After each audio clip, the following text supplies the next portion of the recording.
Hello everyone! Kumusta ang tanan? I hope na okay ra pod ang tanan.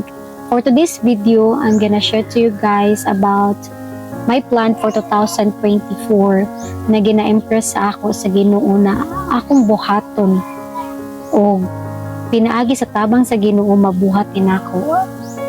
Maghimo dahil ko video bahin sa akong pagtuo diha sa Ginoo. Akong life isa ka inahod bahin sa pag-eskwela, no? At kanong ni-eskwela ko. So I'm gonna share also no akong talent, ang akong hobbies food sa pagtahi na dili ko expert ani but I have a knowledge food gamay na pwede na ako ma-share sa inyo. No, I hope and I pray na inyo kong suportahan sa akong tahakon na journey sa umaabot na tuig 2024. And thank you and God bless everyone. Bye-bye.